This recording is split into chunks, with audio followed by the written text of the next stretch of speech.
Hello friends, this is Neha and welcome to NV learning platform. चलिए आज हम पढ़ते हैं। आज हमारा डाइजेशन एंड एब्जॉर्प्शन का लेक्चर नंबर 6 है। ठीक है, लेक्चर नंबर 5 तक हमने कंप्लीट किया था। लेक्चर नंबर 5 में हमने क्या पढ़ा था? लास्ट में हमने लीवर पढ़ा था। लीवर का हमने सारा कंप्लीट कर लिया है, लीवर वाली। बस ये उसमें हम लीवर का जो है ये जो है ना गॉल ब्लैडर वाली पोर्शन जो बची हुई है उसका फंक्शन वो वाला बचा हुआ है। सो आज वो मैं करूँगी और इस स्ट्रक्चर को मैंने ड्रॉ करा है, इसको मैं अभी आपको एक्सप्लेन करती हूँ। देखिए चलिए, ठीक है। तो पहले वाला आई होप आपने पढ़ लिया होगा। चलिए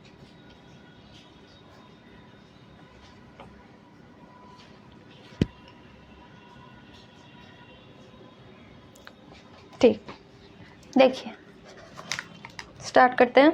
चलिए देखिए मैंने बनाया है, आप इसको ड्रॉ करो और फिर देखो मैं समझा रही हूँ, फिर इसको ड्रॉ करना है। ये वाला सी शेप जो स्ट्रक्चर मैंने बताया था ना कि सी शेप कौन सा होता है?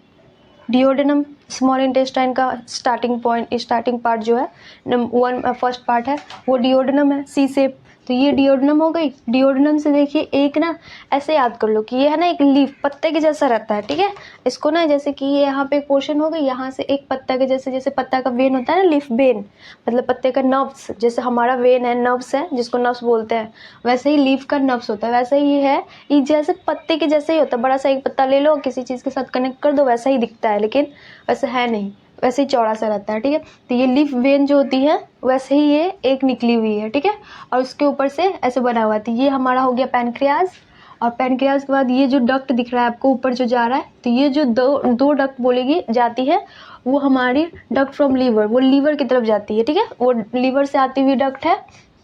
यहाँ पे बोला जा रहा है कि फ्रॉम लीवर मतलब ये सारे के सारे यहाँ पे पोर होंगे ना, मतलब यहाँ से जो आएगा लीवर का और इसके बाद बाइल का जूस और जो सब यहाँ पे हमारा स्मॉल ये डाइजेशन करना है ना मेन। तो मेन डाइजेशन करना है तो ऊपर से सारा जो इंजाइम्स आएगा, जो इंजाइम्स वो हमारा कहाँ पे आएगा? ये डिओडेनम में आएगा। तो डिओडेनम में आने के लिए तो इसीलिए वहाँ पे फ्रॉम लिखा है, मतलब इसका डायरेक्शन ऐसे होता है। ठीक है, इस वाले से लिख लीजिए, ऊपर से नीचे की तरफ आएगी ये। ठीक है, ये है ऐसे डायरेक्शन, इसमें ऐसे लगा लीजिए, ऐसा डायरेक्शन होता है। ठीक है, इधर से भी ऐसा ही डायरेक्शन होगा। हाँ, और ये हमारी है गॉल ब्लैडर। ठीक है,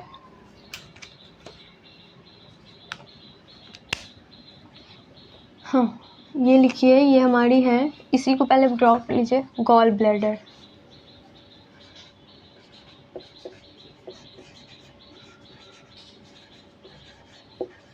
ठीक है, ये हमारी है गॉल ब्लैडर। और गॉल ब्लैडर से जो पोर्शन जो निकलता है डक्ट, उस डक्ट को क्या बोलते हैं? हाँ, सिस्टिक डक्ट। जो गॉल ब्लैडर से निकलता है उस डक्ट को हम बोलते हैं डक्ट फ्रॉम गॉल ब्लैडर, और उस गॉल ब्लैडर को एनसीईआरटी में एक नाम दिया हुआ है सिस्टिक डक्ट। तो ये वाला याद के मतलब देख के लिखिएगा, दिख रहा है ना आपको? एक बार देख लीजिए। चलिए दिख रहा है, तो इस वाले को याद करिएगा, सिस्टिक डक्ट होता है ये गॉल ब्लैडर से निकलता है, तो ये वाले इम्पॉर्टेंट है। चलिए ये समझ आ गया। अब देखो आपको डक्ट, लीवर का डक्ट समझ आ गया। गॉल ब्लैडर का ये है, गॉल ब्लैडर क्या करता है? मेनली जो लीवर स्टोर, ये जो प्रोड्यूस करेगी ना हमारा बाइल जूस, उसको ये स्टोर करने का काम करता है। ठीक है, यहाँ पे स्टोरेज होगा, ये मतलब एक चैम्बर के जैसे है, तो यहाँ पे स्टोर करके रखता है, मतलब जमा करके रखता है, जैसे कोल्ड स्टोर होता है ना सामान को स्टोर करके रखने का। तो वैसे ही ये बाइल जूस जो है ना, जो लीवर से आएगी वो इसको स्टोर कर लेगा, और जब आपको ज़रूरत पड़ेगी तो इसमें से ही हम लेते हैं। स्टोर रूम के जैसे काम करता है लीवर, ये गॉल ब्लैडर। ठीक है, इसका डक्ट है उसको सिस्टिक डक्ट बोलते हैं, और लीवर से जो डक्ट आता है उसको हम डक्ट फ्रॉम लीवर बोलते हैं। अब देखो ये दोनों एक पॉइंट पे मीट करेगी ना, मिलेगा ना, इधर से 2 पॉइंट आ रहा है, यहाँ पे देखिए 2 दिया हुआ है। क्यों? क्योंकि लीवर 2 होता है, मतलब 2 लूप बना हुआ है। देखो लूप होता है ना लीवर का, जैसे राइट लूप लेफ्ट लूप मैंने बताया था। हाँ, तो ये इसीलिए 2 दिया हुआ है, दोनों साइड से आएगा। अब देखो लीवर का जो आ रहा है और फिर गॉल ब्लैडर का जो आ रहा है, वहाँ पे एक पॉइंट दिख रहा है जहाँ पे दोनों जुड़े हुए हैं, मतलब दोनों वहाँ पे कॉमन हो गया। वहाँ से जैसे कि देखिए ये वाला मान लो आपका लीवर से आ रहा है, ये ऐसे कर लो, ये 2 लीवर से आ रहा है ये वाला, और एक जो है ये मान लो ये जो हमारी ये गॉल ब्लैडर से आ रहा है। तो ये दोनों हमारी जहाँ पे ये जुड़ रही है, ये वाली पोर्शन, तो ये कॉमन हो गई ना कि यहाँ पे जैसे हमने इसमें क्या पढ़ा था क्या बोलते हैं बकल कैविटी में, लैरिंग्स ऑल्सो रहती है क्या, ओरल लैरिंग्स और ये सॉरी ओरल लैरिंग्स से ये ओरोफैरिंग्स और नेजल फैरिंग्स, मतलब नाक से जो आने वाला फैरिंग्स और क्या बोलते हैं मुंह से जो निकलने वाला फैरिंग्स, तो दोनों कॉमन कहाँ होता है, जब मान लो कि आपको बकल कैविटी और नेजल कैविटी, मतलब बकल मतलब मुंह वाली जो कैविटी है और नेजल कैविटी जो, मान लो यहाँ पे जो मुंह था हमारा ऐसा स्ट्रक्चर था,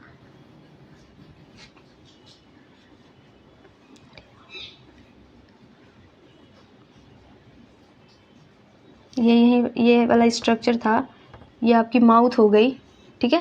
तो ये वाली माउथ हो गई, यहाँ से जो चैम्बर निकली ये वाली तो हमारी माउथ हो गई, और ये नेज़ल वाली चैम्बर है, ठीक है, ये नेज़ल वाली चैम्बर है, ये नेज़ल वाली चैम्बर है, इसकी भी कोई पोर्शन थी। अब यहाँ से दोनों के दोनों आपस में एक जगह था ना कॉमन, कि जहाँ पे दोनों कॉमन होते थे, यहाँ से जो आएगा पोर्शन है, यहाँ से जो पोर्शन आएगा, यहाँ पे जो कॉमन दोनों का मतलब जहाँ बोलते हैं ना मीटिंग पॉइंट, कॉमन पॉइंट है यहाँ, तो इसको क्या बोलते थे, फेरिंग्स बोलते थे ना। तो वैसा ही है सेम ये, ठीक है, कि इधर से जो डक्ट आएगा लीवर से वो वाली, और इधर से गॉल ब्लैडर वाली, तो दोनों जहाँ पे मीट करेगी, हाँ, उसको क्या बोलते हैं, जो दोनों जहाँ पे मीट करेगी उसको हम बोलते हैं कॉमन बाइल डक्ट, ठीक है, उसको बोलते हैं कॉमन बाइल डक्ट, ठीक है।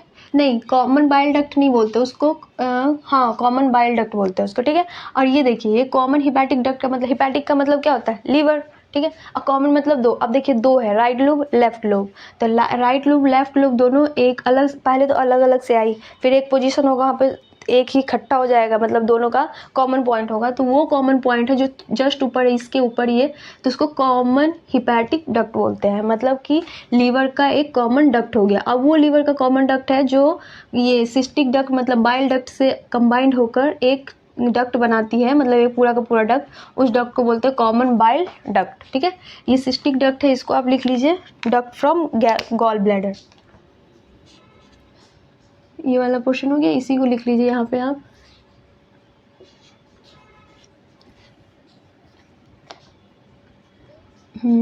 लिख लो यहाँ पे डक्ट फ्रॉम गॉल ब्लैडर, ठीक है। चलो, ये दोनों में, दोनों कोई भी दिया होगा तो आप दोनों में से कोई भी लगा सकते हो टिक। अब देखो ये हमारी हो गई पैनक्रियाज। अब पैनक्रियाज के बाद देखो एक ये जो पोर्शन दिख रही है ना आपको, जिसको मैंने बोला ये पूरा पत्ता है, आप पत्ता के साथ, आप पत्ता को देखते होगा लीफ का, तो उसके अंदर से ना आपको डंठल जैसे दिखती होगी, कि पत्ता को ऊपर से अगर तोड़ भी दो तो एक अंदर से एक उसका वेन जैसा बना हुआ रहता है, एक लकड़ी ऐसे रहेगी, तो उसको तो नॉर्मल लोकल लैंग्वेज में से बोलते हैं, बट जैसे हमारे अंदर जो नर्व्स चलती रहती है ना, वेन्स और आर्टरी, वैसे ही है लीफ के ऊपर वाला जो पोर्शन है उसको लीफ ब्लेड बोलते हैं। ब्लेड, मान लो ब्लेड चौड़ा होता है तो वैसे ही ब्लेड के जैसे वो भी लीफ का पत्ता चौड़ा होता है ना, तो उसको हम ब्लेड, लीफ ब्लेड बोलते हैं, ठीक है। और उसके ऊपर से जैसे आपको मान लो ये हमारा लीफ हो गया, तो लीफ हो गया, तो लीफ आपका मान लो कि ऐसे जा रहा है, ऐसे जा रहा है, ये पोर्शन यहाँ पे दिखेगा नहीं, ये यहीं पे कर लो, ये मान लो कि आप ऐसे देखते होंगे कि एक लीफ है, ऐसे ही एक निकल गई पतली सी, ये एट द पॉइंट पर टिप पे और पतली हो जाती है। अब उसके आजू बाजू ऐसे पेड़, ऐसे पत्ते होते हैं, ठीक है, ऐसे होते हैं पत्ता, हाँ। और फिर आपको देखिएगा फिर ऐसे ऐसे निकला हुआ रहता है, सबका अपना अपना होता है, मतलब ये आप जब पढ़ोगे ना आगे तब आपको समझ आएगा। ये मोनोकॉट और डाइकॉट, मतलब एक मतलब बर्ड्स वाला, दो बर्ड्स वाला, ये ऐसा होता है, किसी में ऐसे रहता है, ऐसे ऐसे, ये देखा होगा आपने लीफ, हाँ ऐसे ऐसे बनी होती है, ठीक है। तो देखिए ये, और यहाँ पे जाते जाती है एंड हो जाती है। अब देखो, तो इसी को हम बोलते हैं, जो बताया ना कि लीफ वेन, इसी को हम बोलते हैं लीफ वेन। अब देखिए इससे और इसको कंपेयर कीजिए, तो आपको सेम नहीं दिख रहा है, लीफ जैसा ही है, बट ये सेम लीफ जैसा नहीं, लेकिन लीफ लाइक स्ट्रक्चर है ये। और जैसे कि अब देखो ये वाली जो पोर्शन अंदर जा रही है, वो वाली पोर्शन आपको दिख रही है, बट ये इस वाले में भी आपको ये ट्यूब जैसे इसलिए नहीं दिख रही है ना, क्योंकि वो बहुत पतली होती है, लेकिन वो भी ट्यूब ही होती है। हमारी जो आर्टरीज और वेन, मतलब ब्लड वेसल्स जो है, ब्लड वेसल्स जो है, वो जो खून ले जाने वाली नली, तो वो कैसी होती है, नली, नली का नाम ही कैसा होता है, सिलेंडर होगा, मतलब ट्यूब होगा, जैसे हमारा ट्यूब होता है, ट्यूब का कोई भी वो पाइप होता है, पाइप ही होगा, तो पाइप, ये भी पाइप ही है, इसके अंदर से आपको क्या बोलते हैं, पानी ले जाता है ये, ठीक है। खाना पानी तो इसे भी चाहिए ना, तो ये खाना पानी इसके अंदर से ही सारा फंक्शन इसका इसी के अंदर होता है। लीफ का पत्ता तो एकदम स्टोमेटा वाला पोर है ये फंक्शन, तो ये पोर्शन भी पतली है, नली जैसी है, बट हमें समझ नहीं आता, आपको नहीं समझ आता बिकॉज वो बहुत पतली थिन होती है, बहुत ज़्यादा थिन होती है। उसको तोड़ोगे भी तो उसके अंदर से उसका छेद नहीं दिखता है। और इसमें मैंने इसको जूम करके बनाया है, तो ये आपको दिख रहा है कि नली जैसा है, तो ये ट्यूब जैसा है ना, तो उसको बोलते हैं पैनक्रियाटिक डक्ट। अब देखो ये पैनक्रिया में गया ना, तो पैनक्रिया में गया तो ये पैनक्रियाटिक डक्ट हो गई। अब देखिए, ठीक है, समझ आ गया। और ये वाली चलिए, और ये वाला देख लो, इस वाले को बोलते हैं, ये वाली जो पोर्शन है ना उसको बोलते हैं लीफ ब्लेड। लीफ ब्लेड, ठीक है, ब्लेड के जैसा शेप है तो लीफ ब्लेड। अब है ये देखिए, यहाँ पे है जो आपको ये पता पोर्शन, ये तो डिओड्रेनम पता चली गया। अब ये है जो हमारा ये वाली पोर्शन। अब देखो यहाँ पे इधर से आ क्या रही है, हमारी हिपैटिक वाली नर्व आ रही है, कॉमन हिपैटिक, ये जो कॉमन बाइल डक्ट वाली आ रही है, तो यहाँ पे तो ये हिपैटिक मतलब लीवर से आ रही है, ये पैनक्रियाज से। तो ये दोनों के बीच का है, मतलब यहाँ पे जैसे हमारा एक ये गैल ब्लैडर से आ रहा था और लीवर से आ रहा था, तो हमने इसको कॉमन बाइल डक्ट बोल दिया। अब वैसा ही सेम, अब ये तो हिपैटिक से आ रहा है ना, दोनों से आ रहा है, बट हिपैटिक को ही लेके चलते हैं। हिपैटिक मतलब लीवर हुआ, तो ये लीवर से आ रहा है, तो एक यहाँ पे ज्वाइंट हो गया, ये पैनक्रियाज से भी वापस इधर आ रही है। डायरेक्शन हमेशा इसका इधर ही होगा क्योंकि डाइजेशन तो इसी पोर्शन में है, ठीक है।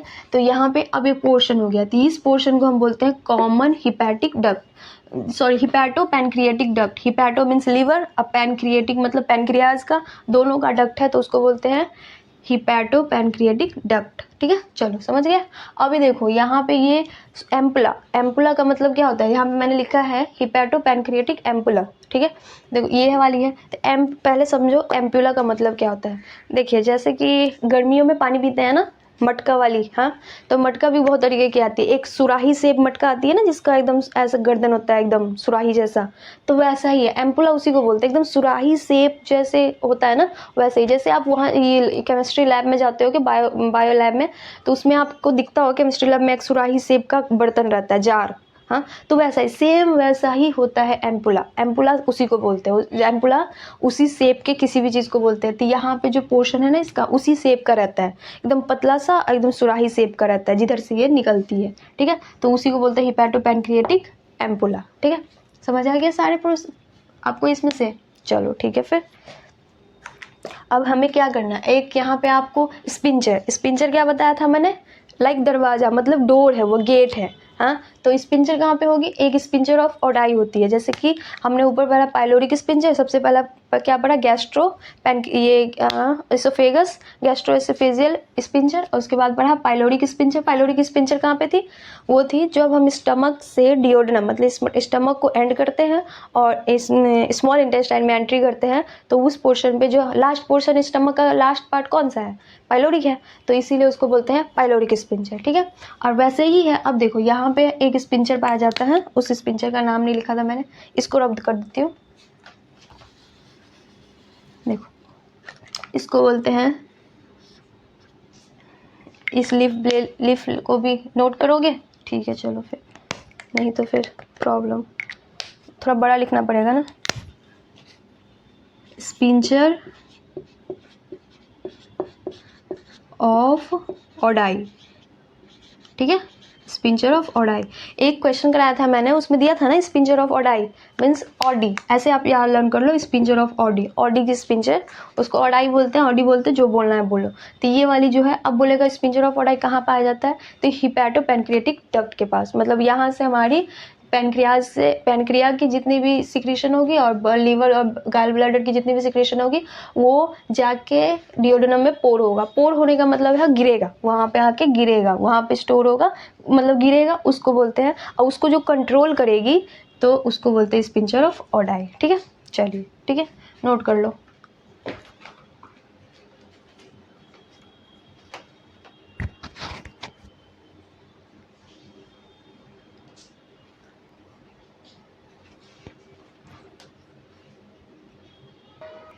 चलिए हो गया, चलो समझ आ गया ये अच्छे से। चलो एक और डक्ट, अगर स्पिंचर अगर पढ़ना है तो स्पिंचर ऑफ बॉयडेन भी बोलते हैं, ठीक है।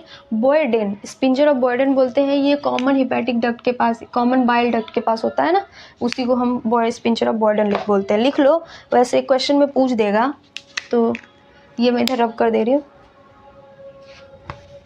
ये सब तो हो गया होगा ना। मीन्स यहाँ पे भी एक स्पिंचर पाई जाती है एक्सक्यूज मी,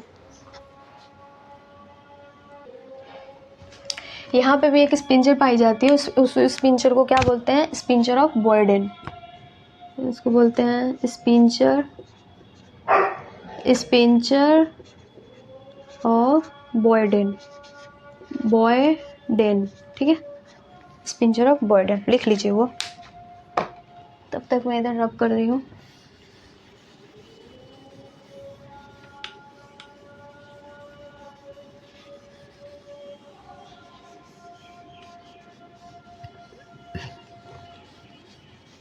लिख लीजिए आप पहले स्पिंचर ऑफ बॉयडेन, बस लिख लीजिए। कॉमन बाइल डक्ट के पास एक स्पिंचर होता है, कॉमन बाइल डक्ट के पास एक स्पिंचर होता है, उस स्पिंचर को बोलते हैं स्पिंचर ऑफ बॉयडेन। ठीक है, चलिए हो गया। अब हमने लीवर का जो पढ़ लिया था, कहाँ तक पढ़ लिया था हमने? स्ट्रक्चर के तक देख लिया था उसका कि लीवर में क्या क्या होता है। लीवर का जो unit, structure and functional unit क्या होता है वो भी पढ़ लिया था। हेपेटिक सेल, ठीक है, हेपेटोसाइट्स। और उसके बाद उसका ऊपर से एक कैप्सूल बनता है, उसका जो हमारा हेपेटिक लोब्यूल्स जो एक होता है हेपेटोसाइटिक, तो वो वाली जो है एक ऊपर से कवर होती है, उस कवर को क्या बोलते हैं? Glisson's capsule. और वो ग्लिसन्स कैप्सूल है वो किस चीज़, मतलब वो एक है मैमेलियन, मतलब ह्यूमन बींग का मैमेलियन कैरेक्टर है, ह्यूमन बींग नहीं, मैमेलियन का एक कैरेक्टरिस्टिक है। मतलब वो बस और बस हमारे में ही, मतलब मैमेलियन वाली जो कैरेक्टर ये है फाइलम, उसी में बस पाई जाएगी। जैसे हम में होगी, टाइगर्स में होगी, जितने भी मैमेलियंस है वो सब में होगी। ठीक है, एलिफेंट्स वगैरह सब में। चलिए, वो एक कैरेक्टरिस्टिक है, तो उसको अच्छे से लर्न कर लीजिएगा। अब उसके बाद पढ़ो, देखो हेपेटिक सेल क्या सिक्रेट करता है? बाइल। ठीक है, तो उसके बाद उसके नीचे ही ये डायग्राम ड्रॉ कर लिया। ये डायग्राम मैंने सबका मर्ज बना दिया, एनसीईआरटी में दिया हुआ है, क्योंकि अभी मैं पैनक्रियाज भी बताऊंगी और गैल ब्लैडर भी बताऊंगी, तो वो डायग्राम इसलिए बता दिया है। ठीक है, चलिए अब सबसे पहले हेडिंग तो लीवर है ही, लीवर के नीचे से लाइन करके लिखेंगे। सबसे पहले hepatic cell secrete bile. Okay, hepatic cell secrete bile which is transported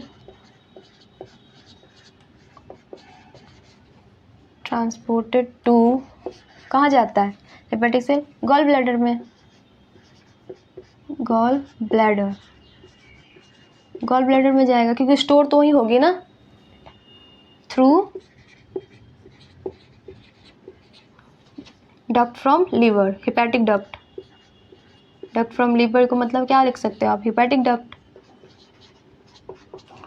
यहाँ पे हेपेटिक का मतलब डक्ट लीवर होता है, तो ये यहाँ पे डक्ट फ्रॉम लीवर ये लिखा हेपेटिक डक्ट, उसका मतलब यहाँ पे लिख लो आप, अगर आपको कन्फ्यूजन हो रही है तो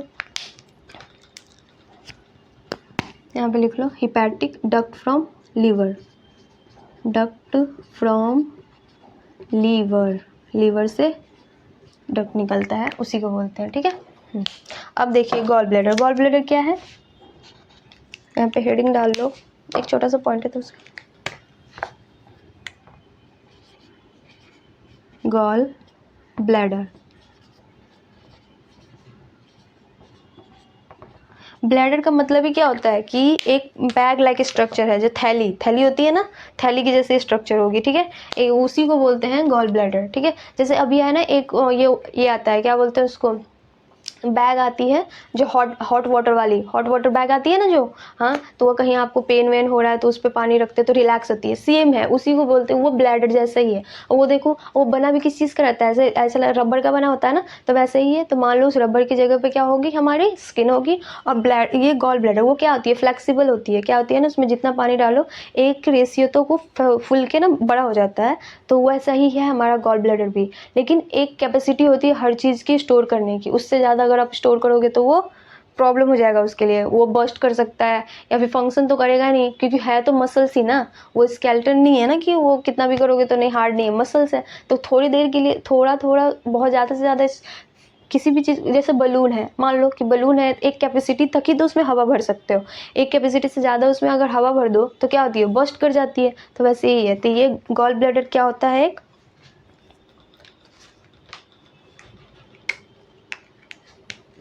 लिखे, गॉल ब्लैडर है, इट इज़ ए मस्कुलर, देखिए यहाँ पे मस्कुलर, मसल्स का बना हुआ है।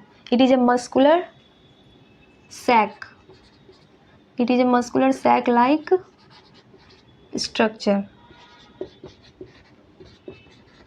ठीक है, ये मस्कुलर सैक लाइक स्ट्रक्चर है। इसकी कैपेसिटी भी है कुछ, which has capacity of 30 to 50 ml। ये 30 से 50 ml, 30 से 50 के बाद अगर आप इसमें स्टोर करोगे तो यहाँ पे लिख दो 30 to 50 ml to store bile. ठीक है, 30 से 50 ml से ज़्यादा अगर इसमें भर दिए तो वो उससे ज़्यादा, तो उसके लिए वो प्रॉब्लम है। ठीक है, 30 to 50 ml। ठीक है, चलिए, ठीक है, ये हो गया, समझ गया कि एक मस्कुलर सैक लाइक स्ट्रक्चर है। मस्कुलर बताया तो है, स्केलेटन ये मसल्स का बना हुआ है, तो मस्कुलर इसीलिए वो फूलता है। मतलब जैसे जैसे पहले तो नॉर्मल रहेगी, जैसे जैसे उसमें बाइल भरेगा तो वो बड़ी हो जाएगी। जैसे हमारी होती है ना गैल ब्लैडर, यूरिनरी ब्लैडर, किडनी में पड़ना है, तो अभी जब हम नॉर्मल रहते हैं तो हमारा तो वो नॉर्मल रहता है ना। और जैसे ही जैसे हमें मतलब बाथरूम जाते हैं, लगता है जब हम पानी पीते हैं तो जब आपको बाथरूम लगता है तो एकदम स्वेल कर जाता है। ठीक है, तो स्वेल करने का, स्वेल नहीं करता है, वो बड़ा हो जाता है, मतलब बलून जैसे बड़ा हो जाता है। फिर जैसे ही आप एक बाहर निकल मतलब बाथरूम कर लेते हो तो उसके बाद क्या होता है, रिलैक्स हो जाता है। तो सेम। और फिर एक एग्जाम्पल, सबसे बड़ी एग्जाम्पल ले सकते हो आप, हमारा जो है जो टमी, यूट्रस, यूट्रस जो होती है, जैसे मम्मी प्रेग्नेंट होती है लेडीज़, तो लेडी उससे पहले नॉर्मल लेडी कैसी रहती है, नॉर्मल सी, बट प्रेग्नेंट होती है तो कितना सारा उनका मतलब टमी आगे आ जाता है। टमी नहीं आता, वो यूट्रस आगे आ जाता है, उसको टमी बोलते हैं, गांव में बोलते हैं पेट। वो यूट्रस हमारा बड़ा, क्योंकि वो फ्लेक्सिबल है। ठीक है, उसकी स्ट्रेचेबल है, फ्लेक्सिबल है एक लिमिट तक। ठीक है, तो इसी वैसा ही है सेम। तो ब्लैडर उसी उसी सब वैसे वैसे स्ट्रक्चर्स को ही हम ब्लैडर बोलते हैं। ठीक है, चलिए, थैली की जैसे है, वो भी पाउच है एक, हर चीज़ को करने के लिए एक पाउच होता है ना, थैली, थैली की जैसा ही है। चलिए, हो गया, normal capacity to store bile. ठीक है, चलिए यहाँ तक नोट कीजिए। चलिए, हो गया। अब देखो क्या वो लिखा था मैंने कि इतना ये बाइल स्टोर कर सकता है। और हाँ, ये स्टोर भी करता है और बाइल को कंसंट्रेट भी करता है। कि जैसे मान लो बाहर से लीवर तो बस बाइल बनाया, बाइल बनाने के बाद क्या किया उसने, क्या बोलते हैं, सीधे बोला कि चलो भाई अब हम तुमको दे रहे हैं, वो बैग को दे दिया, मतलब इसको गैल ब्लैडर में स्टोर कर दिया। स्टोर करने के बाद तो वो वहाँ पे आने के बाद तो स्टोर तो है ही, और उसको मान लो वो लिक्विडी फॉर्म में होगी तो उसको कंसंट्रेटेड, मतलब जितना अमाउंट है ना उसको यूजफुल अमाउंट में कंसंट्रेट करके रखेगा। मतलब उसमें इंजाइम्स होगी जो हमारे प्रोसेस वाली, उसको रखेंगी। अब पानी वाली मतलब क्वांटिटी होगी उसको एब्जॉर्ब कर लेगी, ख़त्म कर देगी। ठीक है, देखो स्टोर भी होता है एंड यहाँ पे लिखो bile is, bile gets concentrated, bile gets concentrated here. यहाँ पे क्या बोलते हैं, स्टोर भी होता है, कंसंट्रेटेड भी होता है। कॉन्सेंट्रेट मतलब होता है ना कंसंट्रेशन का अमाउंट इसमें बढ़ा देना। ठीक है, कंसंट्रेशन का मतलब, कंसंट्रेशन क्या हो गया, उसका मोल मास ये सब का अमाउंट बढ़ा देना। मतलब उसका जनरली उसको लिक्विड फॉर्म में जितनी होगी ना उससे उसका कम करके उसका जो बेसिक एंजाइम्स है सॉलिडिफाई वो वाला फॉर्म दे देना। जैसे केमिस्ट्री में कंसंट्रेशन पढ़ते हैं ना कि उसका वेट है, मास है, मोल, ये सब मोल्स, तो वो सबको कंसंट्रेशन बढ़ा देता है। ठीक है, चलिए ये भी नोट कर लो।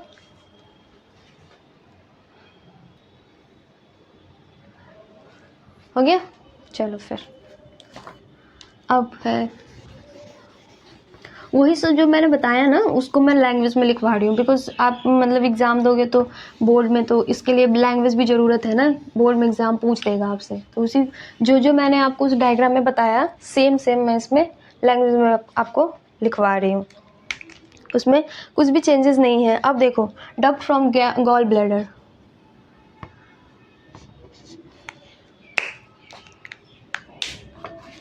अब देखो डक्ट फ्रॉम गॉल ब्लैडर। कौन सा डक्ट होता है?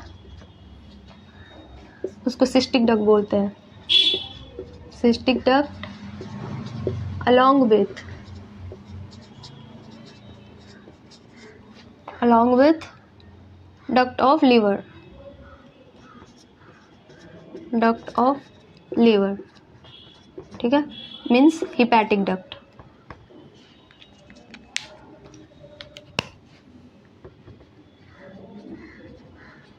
हिपैटिक डक्ट, ठीक है।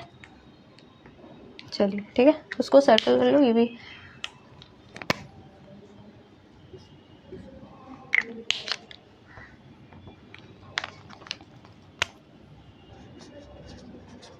Duct from gall bladder, cystic duct जिसे बोलते हैं, along with duct from liver, liver के साथ जो उसको हिपैटिक डक्ट बोलते हैं। तो क्या फॉर्म करता है? फॉर्म करता है एक common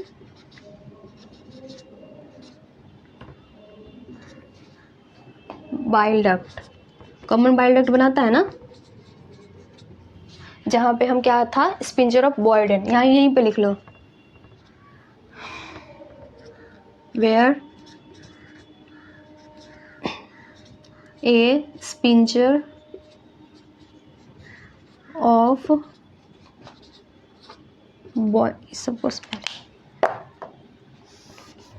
where a sphincter of, headlight मतलब हाईलाइट करके लिख लीजिएगा, स्पिंजर ऑफ बॉयडेन, ऐसे याद रहेगी वर्ड ये, बॉयडेन प्रेजेंट, यहाँ प्रेजेंट होता है, ठीक है। यहाँ पे लिख लो कॉमन बाइल डक्ट था, उसे भी हेडलाइन हाईलाइट कर लीजिएगा। चलो समझ गए? हो गया?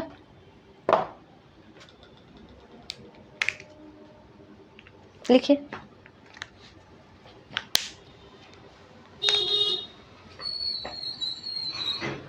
चलेगा ही। देखो यहाँ पर bile duct and pancreatic duct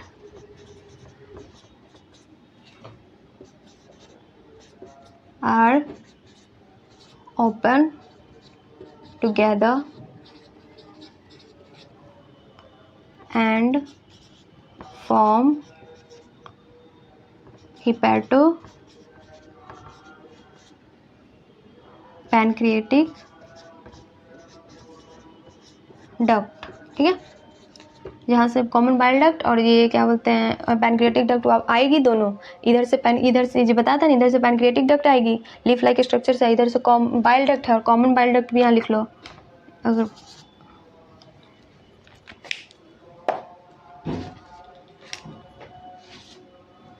यहाँ पे क्या है,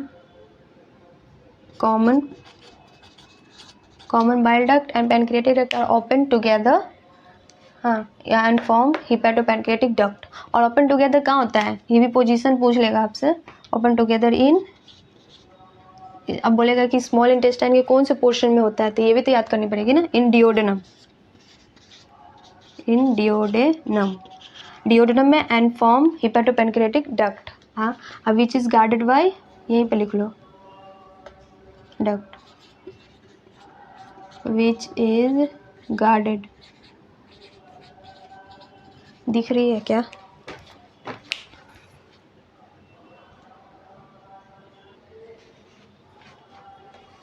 छोटी सी तो है बट दिख नहीं रही, मैं बोल रही हूँ। Which is guarded by sphincter called sphincter of Oddi. चलिए ठीक है, यहाँ पे बाई था। चलो एक बार मैं बोल देती हूँ, यहाँ पे है ये वर्ड, चलिए मैं आपको एक बार इसको बोल देती हूँ, सो आपको अगर दिख नहीं रही होगी तो देखो। बोल रहा है कि common bile duct and hepatopancreatic duct are open together in duodenum कहाँ होता है, कॉमन बाइल डक्ट जो आया लीवर और गॉल ब्लैडर से, जो एक बन के वो उसका पैनक्रियाटिक डक्ट पैनक्रियाज से आया, वो दोनों हैं ओपन एक दूसरे, अब वहाँ पे ओपन होता है, मतलब एक यहाँ पे ओपन होता है टुगेदर, एक साथ मिक्स होता है इन डिओडेनम पोर्शन में, स्मॉल इंटेस्टाइन के डिओडेनम पोर्शन में अनफॉर्म करता है एक कॉमन डक्ट, उस डक्ट को बोलते हैं हिपैटोपैनक्रियाटिक डक्ट। ठीक है, अब वो हिपैटोपैनक्रियाटिक डक्ट है जो गार्डेड होता है, मतलब स्पिंचर है, गार्डेड बाय स्पिंचर, एक स्पिंचर से गार्डेड होता है, उस स्पिंचर को बोलते हैं स्पिंचर ऑफ ऑडाई। ठीक है, चलिए हो गया, चलो फिर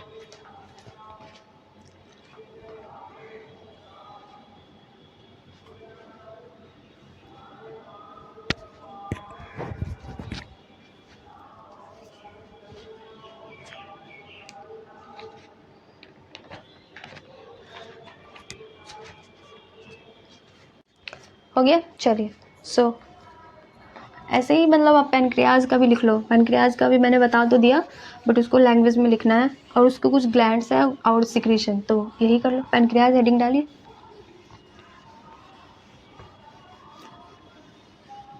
लैंग्वेज में बोर्ड वालों के लिए लिखवा रही हूँ, ठीक है,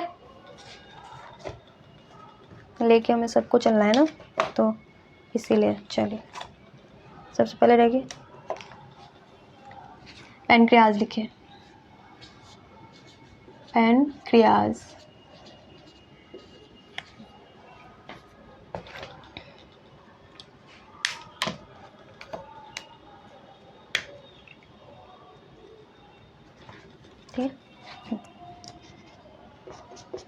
It is present in, एक मिनट, इससे लिखना ही बंद कर दो।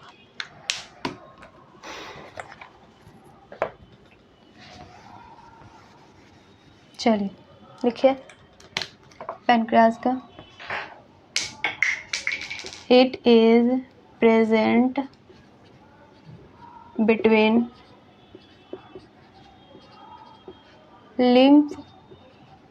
limbs of C-sept duodenum। ठीक है, ठीक है, बोल रहा है कि ये प्रेजेंट कहाँ होता है। ठीक है, तो ये प्रेजेंट होता है जो C-sept डिओडेनम जो है ना हमारा, तो ये डिओडेनम पोर्शन थी, ये वाली अभी दिखाया, ये वाली जो हमारी डिओडेनम पोर्शन थी, हाँ, तो यहीं से एक लेयर निकला था, एक ट्यूब पैनक्रियाटिक, जिसको क्या बोलते हैं पैनक्रियाटिक ट्यूब, और उसके बाद ये हमारा पैनक्रियाज बना था। ठीक है,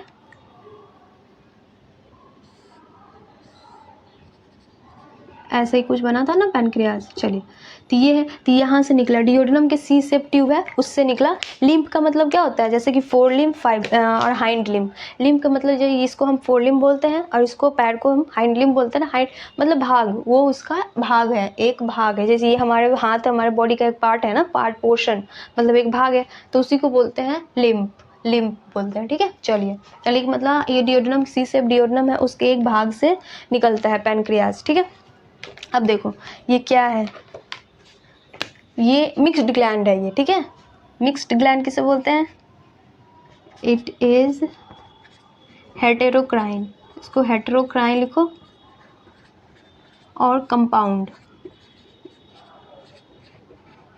और मिक्स्ड, जो आपको लिखा जाए तीनों में से कुछ भी ग्लैंड है।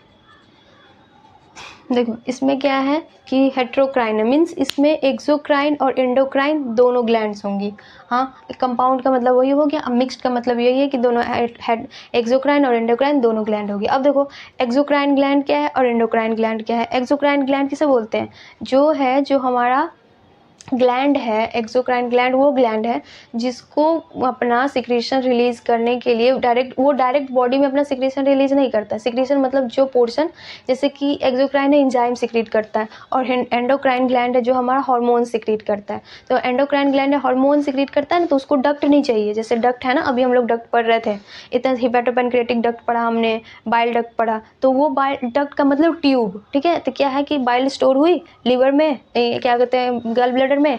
अब देखो वो तो एक्सोक्राइन है ना, तो वो डक्ट चाहिए, तो उस डक्ट के थ्रू आएगी ना यहाँ तक, बाइल जो हमारी यहाँ पे थी, तो बाइल हमारी डक्ट के थ्रू आई थी ना, जिसको हम कॉमन बाइल डक्ट बोल रहे थे। फिर यहाँ पे आने के बाद कॉमन दोनों हेपेटिक और बाइल दोनों का कॉमन मिक्स हो गया था, तो एक डक्ट के थ्रू आई थी, तो वो एक्सोक्राइन है। लेकिन एंडोक्राइन में क्या होता है ना कि जैसे कि हार्मोन्स है, हार्मोन्स को जाने के लिए वो कि क्या बोलते हैं, उसमें डक्ट की जरूरत नहीं होती। जैसे हार्मोन्स हमारे बॉडी में जितने भी हार्मोन्स है ना, वो डक्ट उसके लिए डक्ट नहीं है, वो सीधे के सीधे हमारे ब्लड के साथ मिल जाता है और जिसको जो जहाँ पे जाना है वहाँ पर आराम से फैल के चला जाता है। मतलब वो वेले है, उसको कोई भी रास्ता नहीं है। वो जैसे जैसे वो सिर्फ और सिर्फ जहाँ जहाँ हमारा खून, मतलब जहाँ जहाँ हमारा खून जाएगा आराम से वो खून के साथ मिल जाएगा, ब्लड के साथ मिल जाएगा और आराम से रिलैक्स होकर चलता रहेगा चलता रहेगा। इसी की वजह से क्या होता है ना, हार्मोन्स इस क्वांटिटी उसकी कम होती है, मतलब होता कम अमाउंट में है लेकिन इफेक्टिव बहुत होता है। ठीक है, अब देख लो एक ट्यूब है, तो इसी आराम से मतलब ये सोचने से ही पता चल रहा है। एक कोई चीज़ है जैसे पानी ही है, मान लो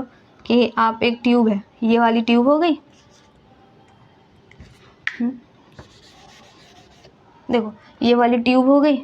हाँ, मैं आपको देखने के लिए बड़ा बना रही हूँ।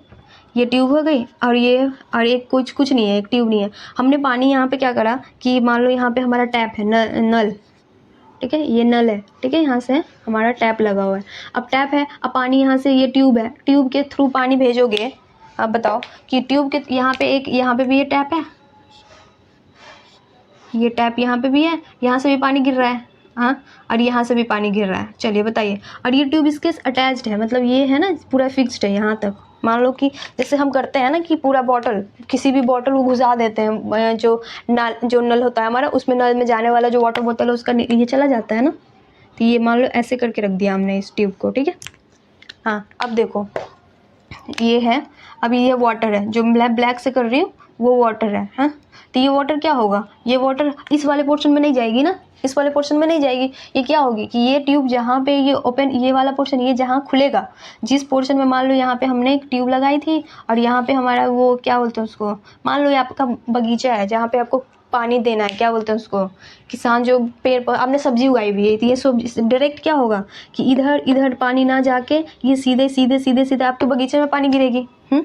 ये सीधे सीधे सीधे सीधे आपके बगीचे में पानी गिरेगी। मान लो ये आपका अपना खेत है और आजू बाजू वाला किसी और, कैसे करते हैं ना गांव में जैसे होती है ना कि बारिश, जैसे अभी सीजन किस चीज़ का चल रहा है, अभी ये राइस वाली सीजन चल रही है, मतलब धान का, तो धान में बारिश नहीं हो रही है, जैसे कि देखो हमारे यहाँ धान नहीं हो रही, तो वो लोग डैम से या फिर मोटर पंप, ये होता है ना पंप से पानी करते हैं, तो वो लोग क्या करते हैं ना पंप से पानी करते हैं, तो उससे लेके लिए सबसे पहले अपना बाउंड्री बना देते हैं कि मेरे खेत में जो पानी आएगा वो दूसरे में ना जाए, हाँ, क्योंकि उनका लॉस हो जाएगा ना, कि वो पैसा दे के वो करते हैं, कि वो पैसा पे करते हैं उतना, और उसके बाद वो अपने खेत में पानी डलवाते हैं, क्योंकि धान के लिए पानी की ज़रूरत होती है उगने के लिए। तो वैसा ही है। अब वैसे ही सब्जी उगाते हैं, तो सब्जी के साथ ना एक ये करता है, एक बड़ा सा ट्यूब जैसा आता है प्लास्टिक का, मतलब बोलते हैं उसको ट्यूब ही बोलते हैं, वो ट्यूब आता है, तो उसी ट्यूब के आप क्या करते हो, उसको नल में लगा देते हो, उस नल में लगाते हो और फिर जहाँ पे आपको पानी ले जानी होती है वहाँ पे लेके, मतलब वहाँ पे उसका लास्ट पॉइंट छोड़ देते हो। तो क्या करता है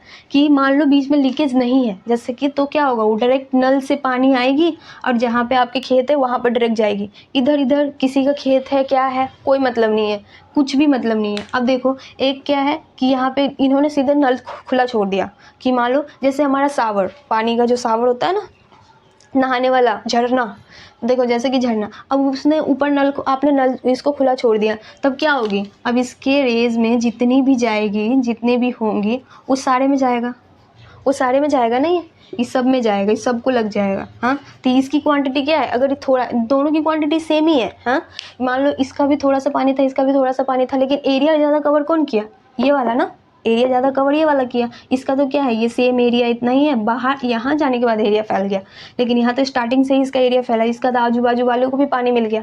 तो यही है हार्मोन्स का, बिना वो डक्टलेस है, उसमें डक्ट नहीं है, तो वो हार्मोन्स है जो ज़्यादा अमाउंट में नहीं रिलीज होता है, कम ही अमाउंट में रिलीज होता है, लेकिन उसकी इफेक्टिव मतलब असर ज़्यादा होता है उसका। ठीक है, समझ गए। तो वही यही मैं समझा रही थी कि ये है हेट्रोक्राइन और कंपाउंड। तो उसमें देखो दो हार्मोन्स होते हैं, ये मैंने आपको बता दिया कि हेट्रोक्राइन का मतलब क्या है। तो इसमें जो है पैनक्रियाज में दोनों प्रेजेंट होते हैं। ठीक है, ये तो एंडोक्राइन वाला बताया मैंने, ये देखो ये बताया मैंने एंडोक्राइन, और ये वाला बताया मैंने एक्सोक्राइन। ठीक है, एंडोक्राइन एक्सोक्राइन, ये पहले यहाँ लिख लो, फिर हम लोग अलग से लिखेंगे। चलिए,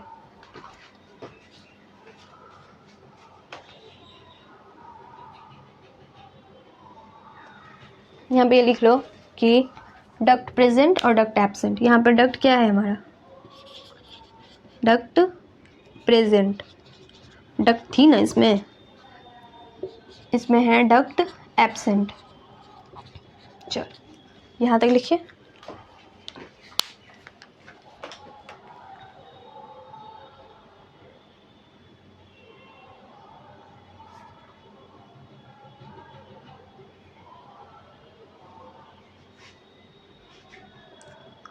हो गया, चल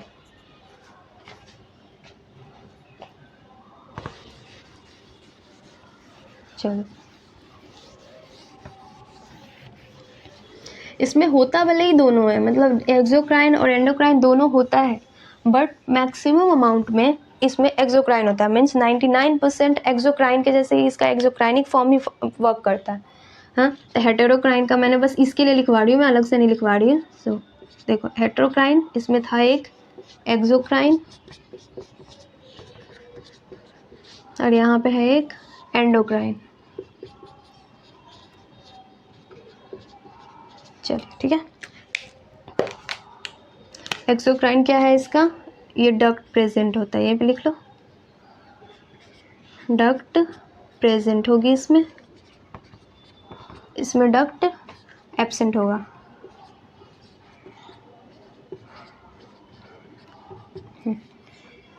ये है 99% ऑफ सिक्रीशन, इसका जो पैनक्रियाज का जो 99% सिक्रीशन है ना, वो एक्सोक्राइन के मतलब है उसका, जैसे इंजाइमेटिक फॉर्म है। आर एक्सोक्राइनिक प्रोडक्ट, ये लिख लो, एक्सोक्राइन का प्रोडक्ट है, एक्सोक्राइन का प्रोडक्ट है ये एक्सोक्राइनिक प्रोडक्ट। ठीक है, एक्सोक्राइन का प्रोडक्ट क्या होगा, एंजाइम्स होगी। एक्सोक्राइन तो एंजाइम्स होता है ना, एंजाइम्स लिख दो, प्रोडक्ट है इसका एंजाइम्स। ठीक है, 99% ऑफ टोटल सिक्रेशन, जितना ये सिक्रेट करता है तो उसका एक्सोक्राइनिक प्रोडक्ट है। अब देखो 1% ही इसका एंडोक्राइनिक प्रोडक्ट है, 1% ओनली लिख लो यहाँ पे, ओनली 1%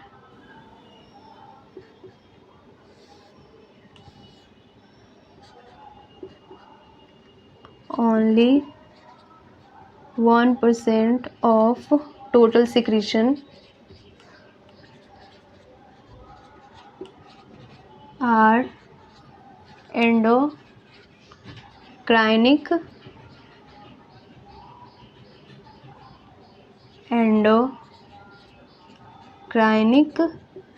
प्रोडक्ट। ठीक है, चल यहाँ पे भी आप टोटल लिख लीजिए, टोटल सिक्रेशन। ठीक है, अब देखो यहाँ पे एंजाइम एंडोक्राइनिक प्रोडक्ट क्या होगा हमारा, हार्मोन्स। ठीक है, एंडोक्राइनिक प्रोडक्ट, इसमें क्या लिखोगे, हार्मोन्स। हाँ, हार्मोन्स क्या क्या होता है, हार्मोन्स पे तो बहुत सारे होते हैं, लेकिन ये है जो generally insulin, insulin, glucagon, glucagon. ठीक है, इंसुलिन एंड ग्लूकागॉन। ठीक है, चलो अब इसको बोलते हैं, जो एक्सोक्राइन पार्ट है उसको क्या बोलते हैं, एक्ने, ACIN, फिर ACINI। ठीक है, ACINI। और इस वाले पोर्शन को क्या बोलते हैं, इसको बोलते हैं आइसलेट, आइसलेट ऑफ, दिख रहा है क्या नीचे,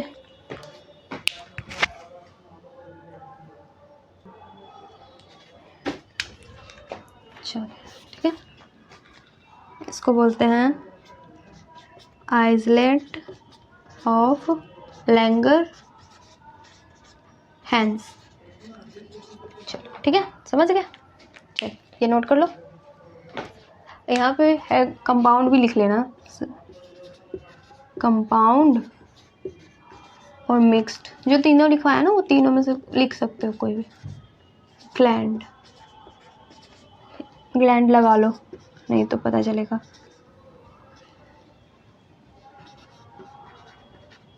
ग्लैंड, चलिए ठीक है, नोट कीजिए।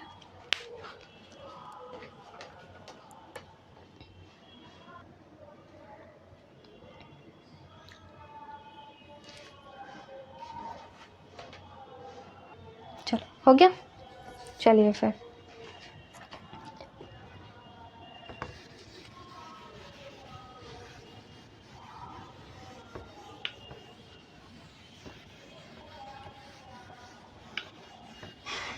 देखो, अब है ये जो हमारा है ना पैनक्रियाज, पैनक्रियाज के पास 2 डक्ट होता है, ठीक है। सो लिखिए, पैनक्रियाज हैज 2 डक्ट, ठीक है। ये एनसीईआरटी में नहीं दिया है बट ये लिख लो, जरूरत पड़ता है डक्ट्स। 1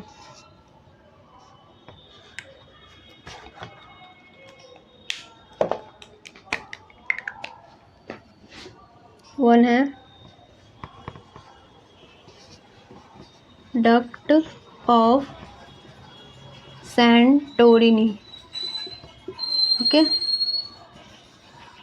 अब देखो ये क्या है,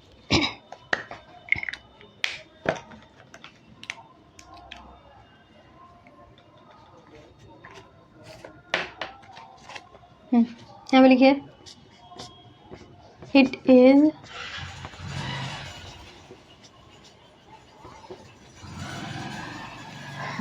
accessory, it is non functional, ये नॉन फंक्शनल है, इसका फंक्शन नहीं है, बट लिखना तो पड़ेगा ना, नॉन फंक्शनल एसेसरी डक्ट।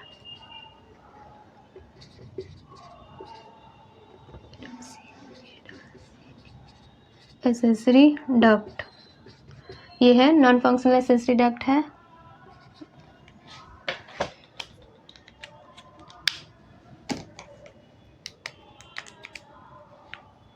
ठीक है, नॉन फंक्शनल एसेसरी डक्ट है, विच इज डायरेक्टली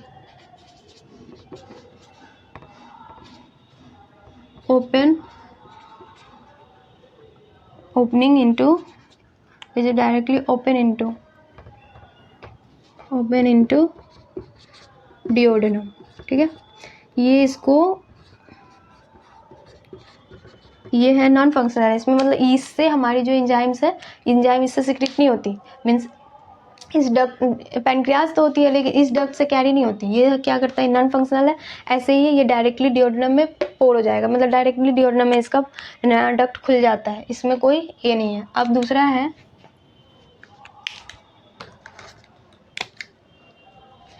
दूसरा है ये 1 था,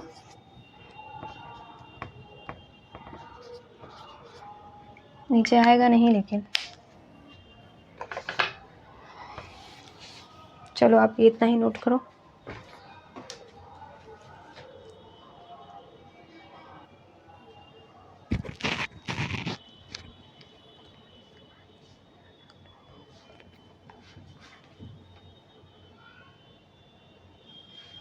चलो हो गया।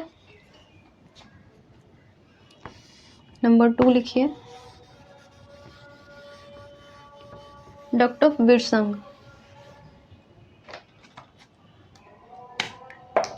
Duct of Wirsung, okay. Second, ये क्या है,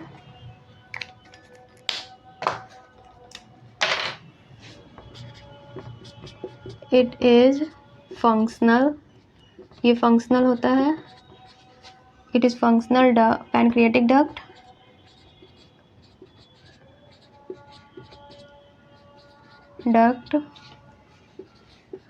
which is combined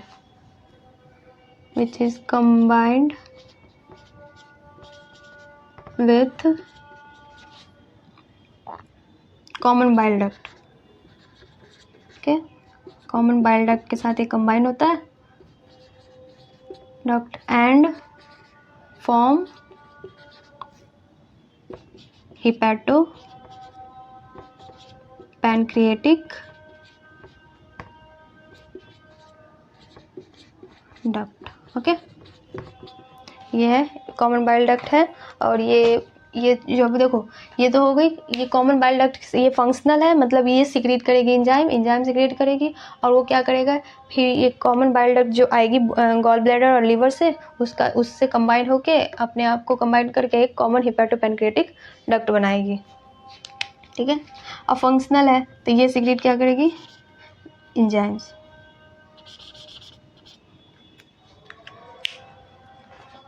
चलिए ठीक है, हो गया।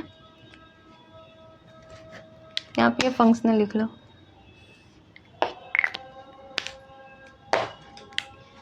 ठीक है। चलिए हो गया। चलो अब कुछ क्वेश्चन कर लेते हैं यहाँ तक रिलेटेड। चलो ये नोट कर लो।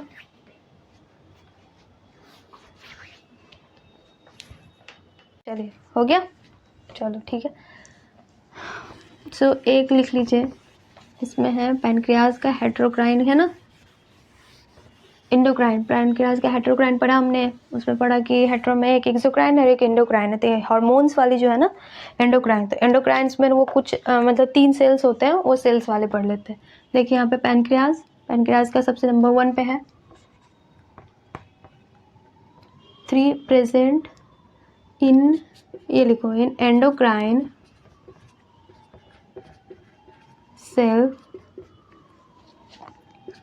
3 types of cells are present, ठीक है। 3 तरह के सेल प्रेजेंट होता है। अब देखो कौन कौन सा। नंबर 1 पे है अल्फा सेल, 2 है बीटा सेल, 3 है गामा सेल, ठीक है। गामा, अल्फा बीटा गामा, इसको डेल्टा सेल भी बोलते हैं, ठीक है। आप डेल्टा ही लिख लो, alpha beta and delta cell, ठीक है। चलिए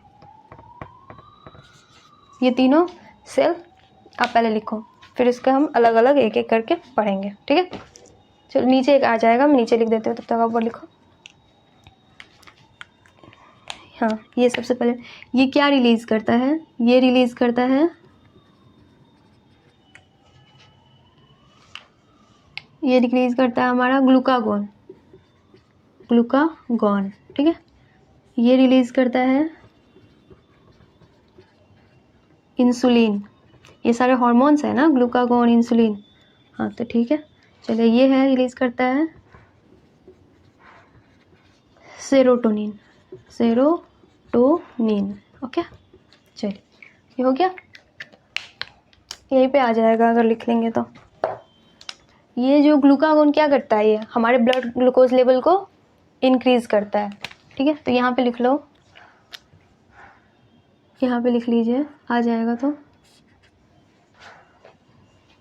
इंक्रीज नहीं, एक एक करके लिखते हैं। चलो नंबर 1 पे लिखते हैं, ये वाला हो गया आपका। चलो अभी लिखो, यहाँ से लिखो, चलो यहाँ से लिखो। सबसे पहले लिखते हैं अल्फा सेल।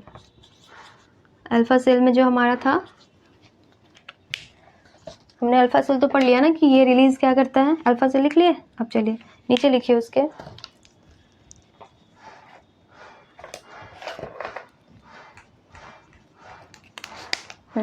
यहाँ पे लिखिए, ये आप यही लिख लो वापस, दोबारा से लिखवा, रिलीज ग्लूकागॉन, ठीक है। रिलीज करता है ग्लूकागॉन, ये क्या करता है, ये इंक्रीज करता है ब्लड ग्लूकोज लेवल। ये देखो दिख रहा है आपको,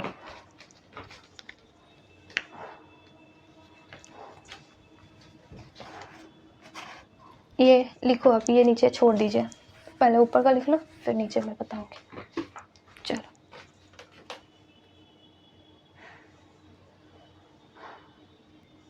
चलो हो गया, ठीक ठीक है, ये हो गया।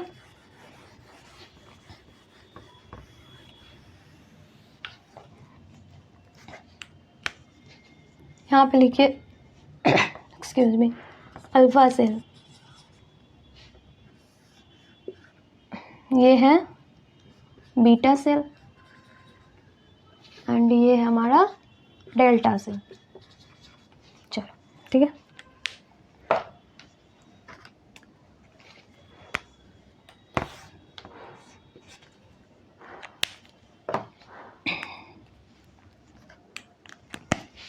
ये हमारी रिलीज की ग्लूकागॉन, ग्लूकागॉन, ओके। ये हमारी ग्लूकागॉन रिलीज की, जो क्या करता है, ये इंक्रीज करता है ब्लड ग्लूकोज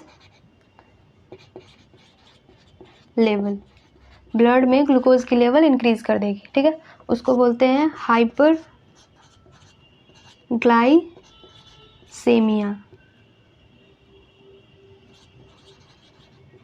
ठीक है। इसको बोलते हैं हाइपरग्लाइसीमिया, ठीक है। देखो बोल रहा है कि अल्फा सेल है जो रिलीज करा ग्लूकागॉन, ग्लूकागॉन रिलीज करा, और ये ग्लूकागॉन क्या करता है, हमारे ब्लड में ग्लूकोज लेवल इंक्रीज कर। देखो एक होता है पहले प्रेजेंट होगी ये सेल में प्रेजेंट होगी, तो ब्लड से हमें अगर कोई भी चीज़ ब्लड में प्रेजेंट होगी उसी के बाद ब्लड ही अब्जॉर्प्शन का काम करेगा ना, ब्लड ट्रांसपोर्ट लेके जाएगा।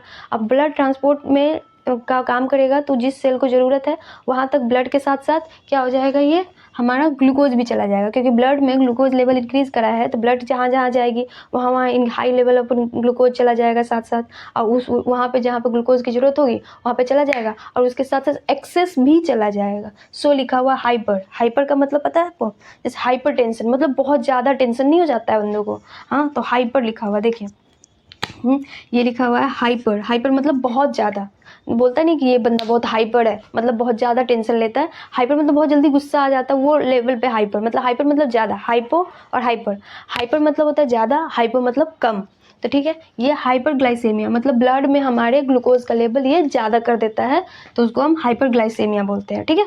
चलो ठीक है। हाँ, अब देखो ये हाइपरग्लाइसेमिया हो गया। अब इसका अगर हमें, अब देखो ग्लूकागॉन से अगर हमको ग्लूकोज दोबारा बनाना हो तो उसको क्या कैसे करेंगे, हाँ, यहाँ पे नहीं हटेगा, अब लिख लो पहले इतना,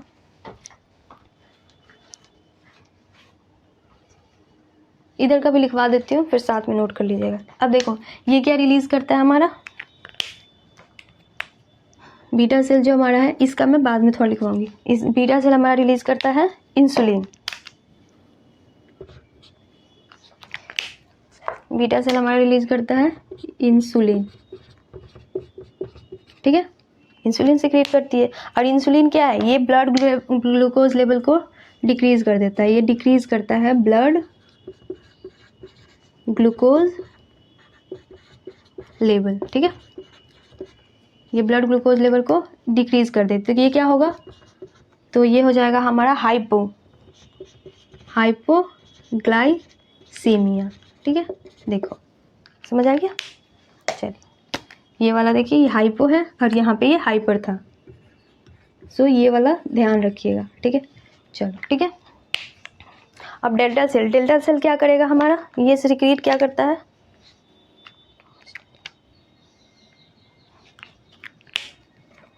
ये हमारा सिक्रीट करता है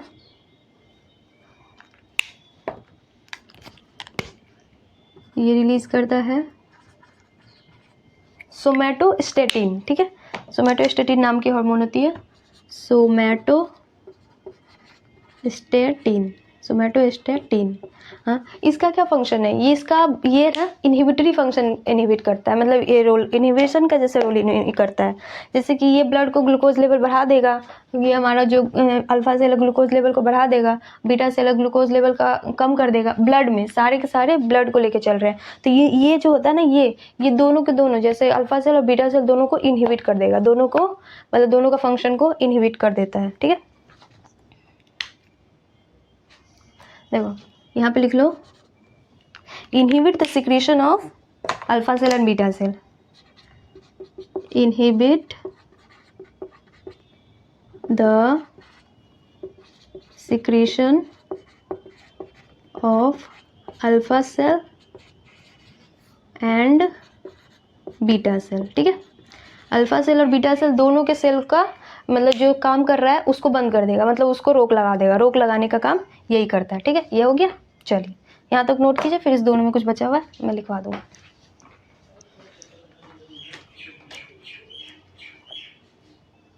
चलो हो गया, ठीक। देखिए यहाँ पे देखो, अब देखो हमारे बॉडी में जैसे हमें फूड कैसे किस फॉर्म में स्टोर होता है, हाँ, ग्लाइकोजन के फॉर्म में, लेकिन स्टोर होता है ग्लाइकोजन के फॉर्म में, बट उसका जब यूज़ होना होता है तो वो ग्लाइकोजन यूज़ नहीं होता है ना, उसको तो ब्रेक होनी पड़ती है किस फॉर्म में, ग्लूकोज के फॉर्म में। तो ये देखिए स्टोर्ड फूड है तो हमारा है, ये है ग्लाइकोजन, ये अलग ही लिख लो, इसमें नहीं लिखोगे तभी भी कोई प्रॉब्लम नहीं होगी। चलो ये हो गया हमारा इस अल्फा सेल का हो गया। बीटा सेल का देखो, बीटा सेल में है ये ब्लड में ग्लूकोज का लेवल डिक्रीज़ कर रहा है, ठीक है।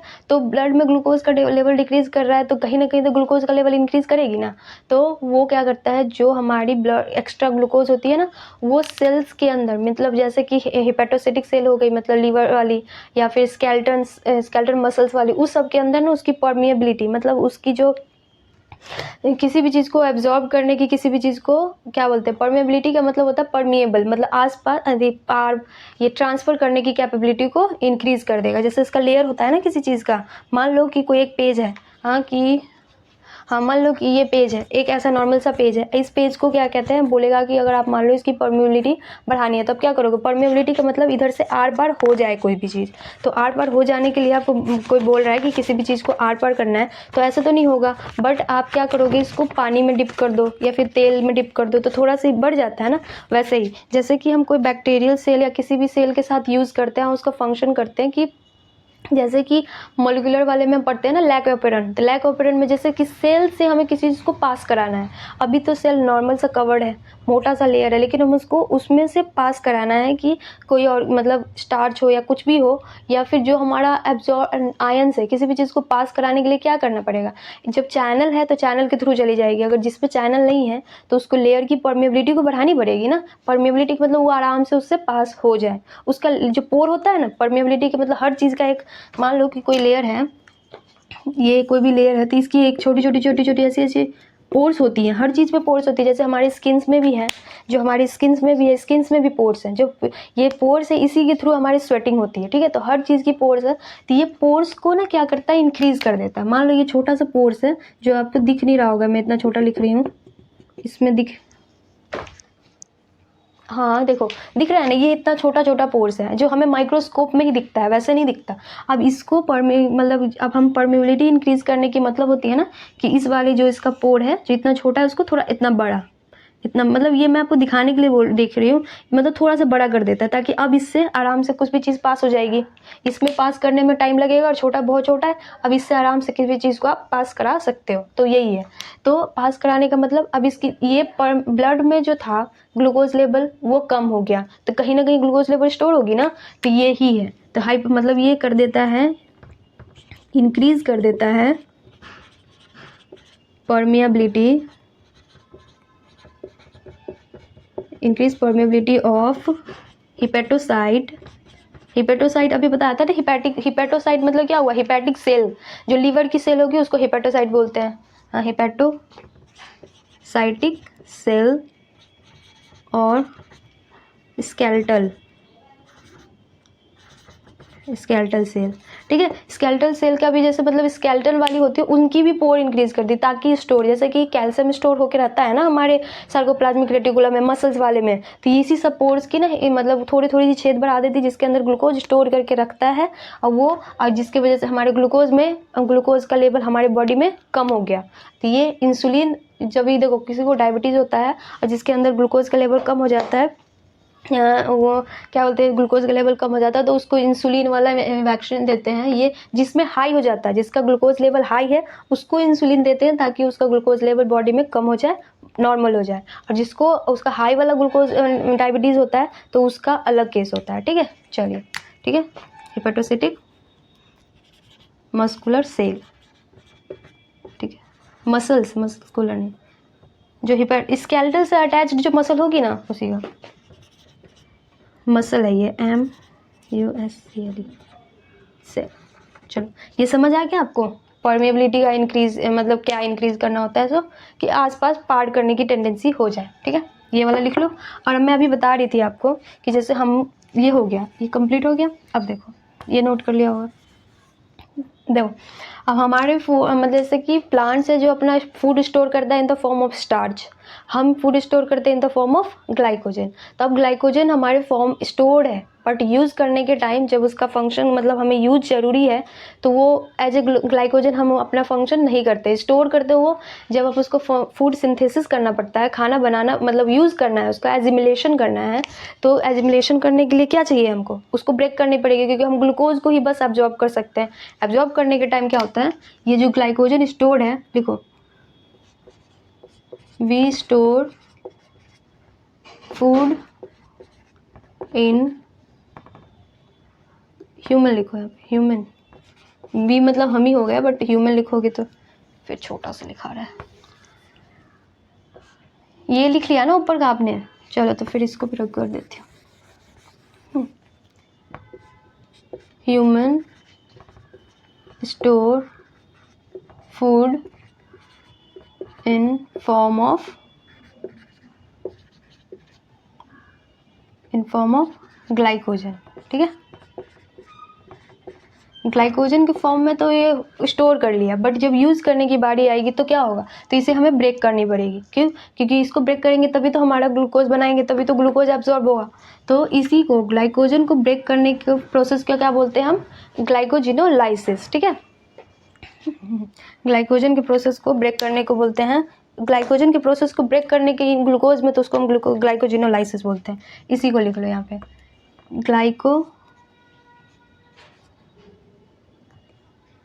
एक मिनट, ब्लैक पेन से ज़्यादा बेटर है। हेडिंग डालिए, ग्लाइकोजिनोलाइसिस,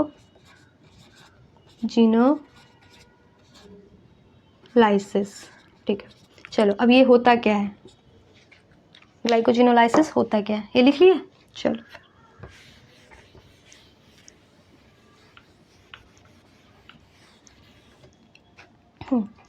ग्लाइकोजिनोलाइसिस क्या होता है, ये होता है break down of glycogen into glucose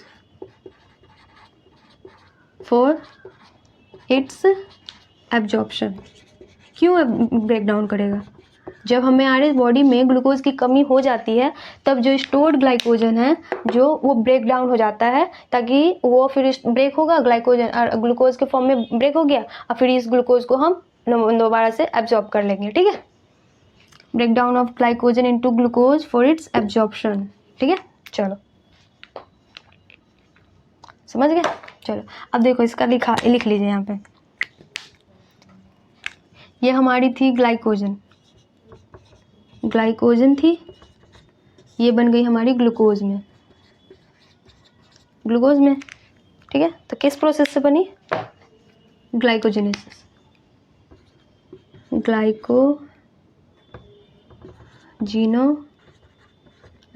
glycogenesis नहीं, देखो इसके वर्ड में ही मतलब छुपा है। मैंने जो भी बोला ग्लाइकोजेनेसिस, ग्लाइको मतलब ग्लाइकोजन, जेनेसिस मतलब फॉर्मेशन, बनना, ठीक है। अब ये क्या है, देखो ग्लाइको मतलब ग्लाइकोजन, देखिए यहाँ पे, देखिए इसका आपको इस मतलब में ही आपको पूरा डिटेल पता चल जाएगा। देखो यहाँ पे क्या लिखा है, ग्लाइकोजन, हाँ, ये क्या लिखा हुआ है, लाइसिस का मतलब होता है ब्रेक डाउन, ठीक है।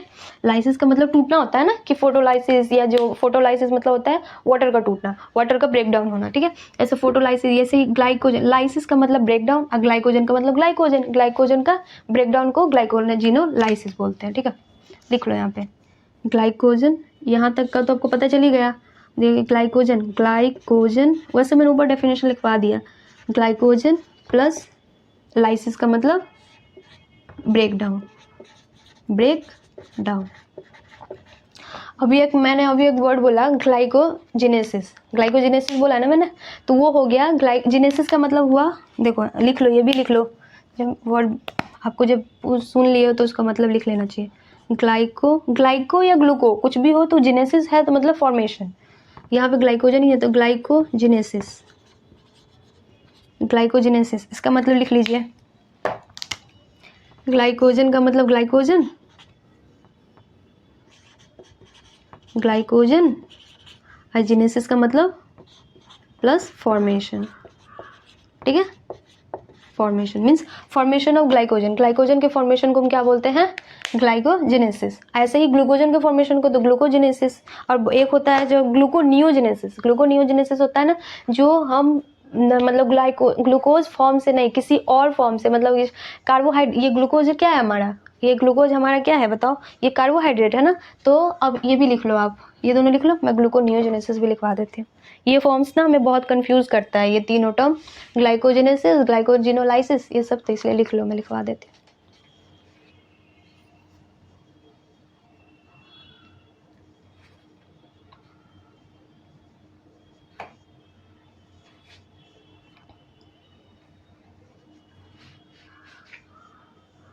चलिए हो गया।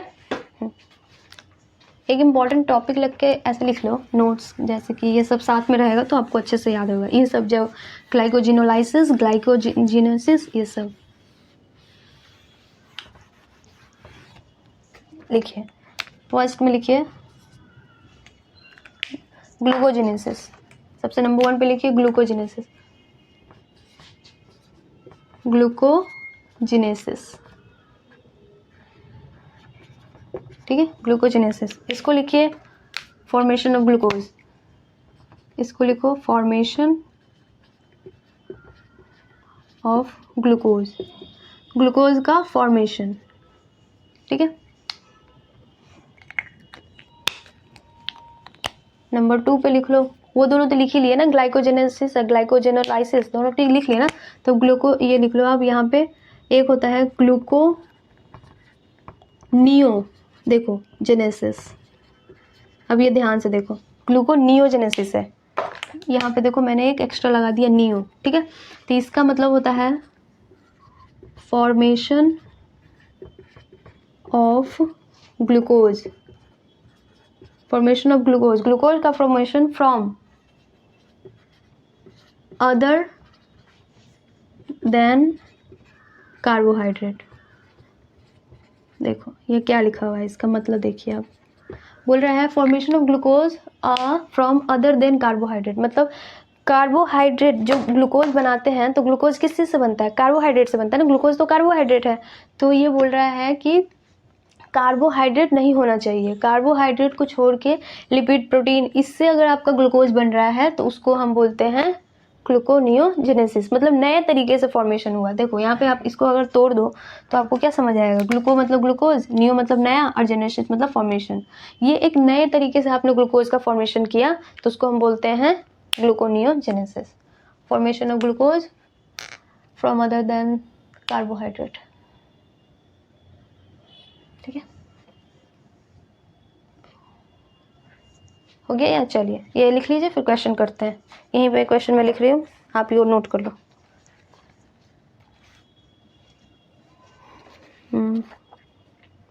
एक नीचे मैं क्वेश्चन लिख रही हूँ, तब तक यार यहीं तक पढ़ेंगे हम, ये हमारा पैनक्रियास तक कंप्लीट हो गया।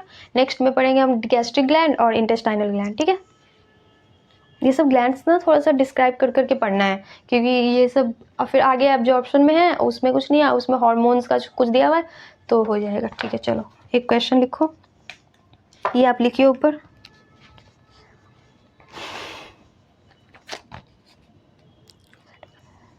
क्वेश्चन नंबर 1 वो लिख लेना पहले, फिर इसके बाद क्वेश्चन नंबर 1 लिखिएगा। चलिए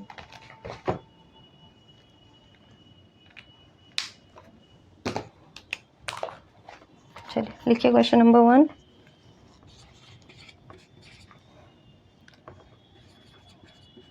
ये फॉर्म है, ये देखिए मैं बता रही हूँ,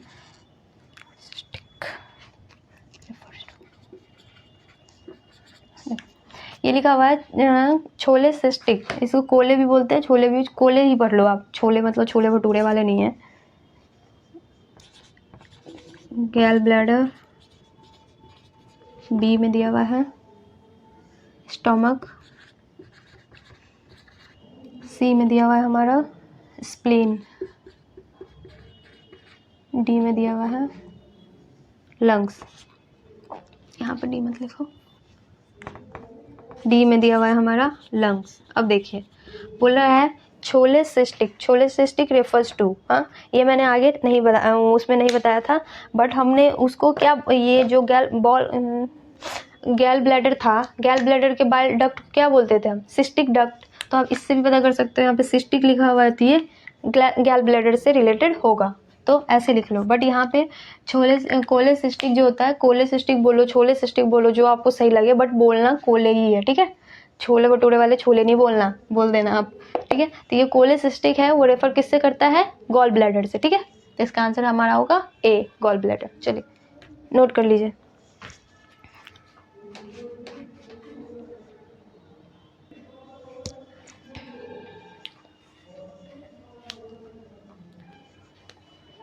चलिए नोट कर लिया।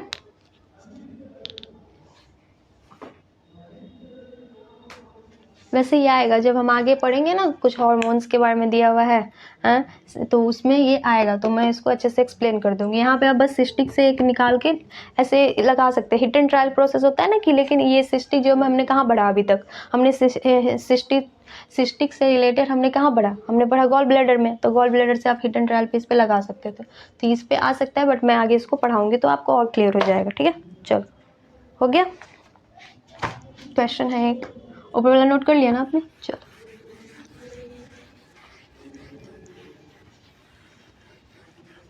क्वेश्चन नंबर 2, क्वेश्चन नंबर 2 क्या दिया हुआ है, what would happen when the gall bladder of a man, बोल रहा है what would happen when a gallbladder of man remove। देखो option A, fat digestion is severely affected, fat digestion is severely affected, B, effects of pancreatic juice upon food decrease,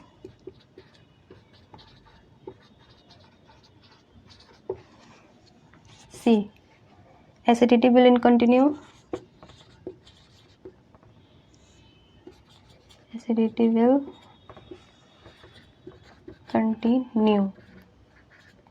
in duodenum,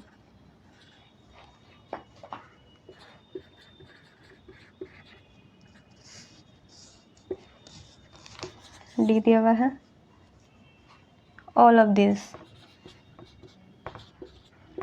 देखिए चलिए हो गया। अब हमसे question पूछ रहा है कि अगर किसी ह्यूमन बीइंग का गॉल ब्लैडर को आप हटा दो तो उसमें क्या होगा, हाँ बताओ आप।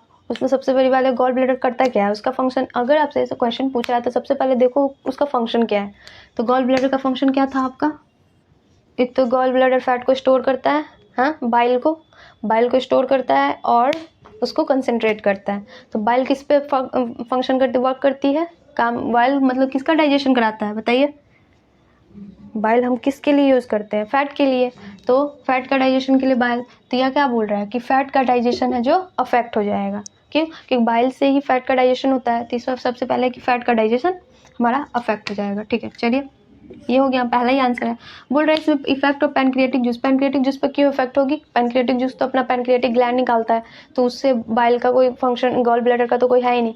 लीवर का स्टोर करता है ना, ये क्या बोलते हैं जूस, लीवर का जूस, ये क्या बोलते हैं बाइल होता है, वो बाइल को स्टोर करता है, ये गॉल ब्लैडर स्टोर करता है। तो पैनक्रिया से तो उसका कुछ रिलेशन ही नहीं है, ठीक है। और उसके बाद बोल रहा है एसिडिटी विल कंटिन्यू डिओडेनम में एसिडिटी बोल रहा है कंटिन्यू करें।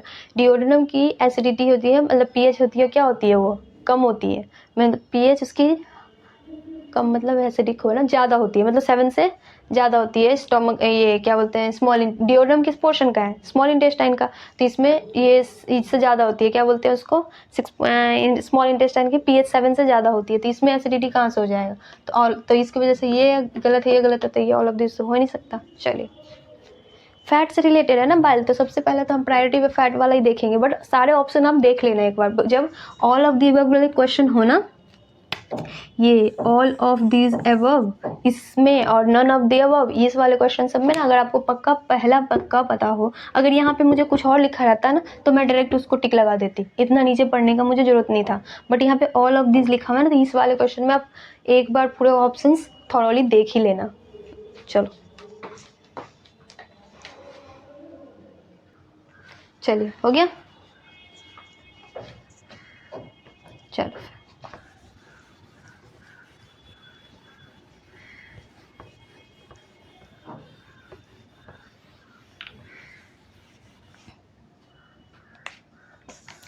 चलो भाई, एक और क्वेश्चन लिखो, question number 5, common bile duct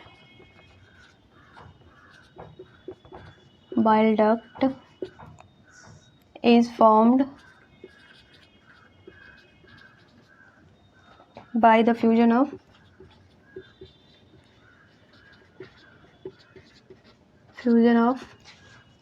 A, pancreatic duct and cystic duct.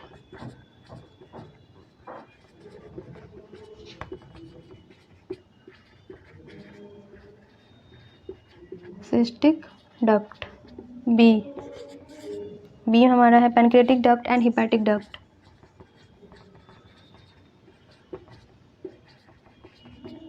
And hepatic duct, C हमारा है pancreatic duct, hepatic duct and cystic duct. Pancreatic duct, hepatic duct and cystic duct. D है hepatic duct and cystic duct. Hepatic duct and cystic duct. देखो,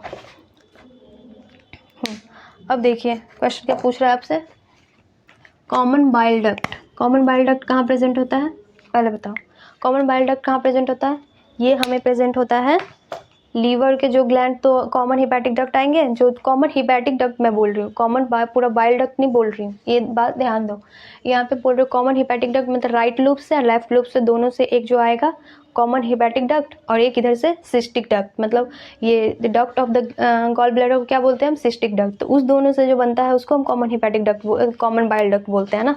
तो इसमें pancreas का तो कुछ है ही नहीं, पैनक्रियाज से तो ऊपर ही है ना ये तो पैनक्रियाज वाला जितने भी है उसको तो कैंसिल कर दो सबसे पहले। आपको समझ आ रहा है नहीं कौन सा पोर्शन है ये वाला, जो ये तो पैनक्रियाज का ये वाला पोर्शन था ना, हाँ पैनक्रियाज तो यहाँ पे है, मैं बता रही हूँ ये वाला पैनक्रियाज पोर्शन है हमारा, हाँ, और ये हम यही का बात कर रहे हैं, मान लो यहाँ पे हमारी ये गैल ब्लैडर है, यहाँ से आई और यहाँ से जो ये वाली लेयर ही यहाँ पे 2 पोर्शन इधर जाती है, ये 2 पोर्शन इधर गई, 2 पोर्शन इधर गई, और इससे ऐसे यहाँ पे बना, और ये पॉइंट जो जुड़ता है दोनों का, यहाँ पे जो ये ऐसे करने के बाद यहाँ पे जो पॉइंट जुड़ता है, ये इसके बारे में बात कर रहा है, ये इसके बारे में बात कर रहा है ना। हाँ, और देखो ये वाला पोर्शन क्या हो गया, ये एक लूप से आएगा दूसरे लूप से, ये वाला पोर्शन क्या हो गया हमारा, देखो ये हमारा क्या हो गया, कॉमन हिपैटिक डक्ट, ये दोनों हिपैटिक का है ना, तो ये कॉमन हिपैटिक डक्ट हुआ, ठीक है।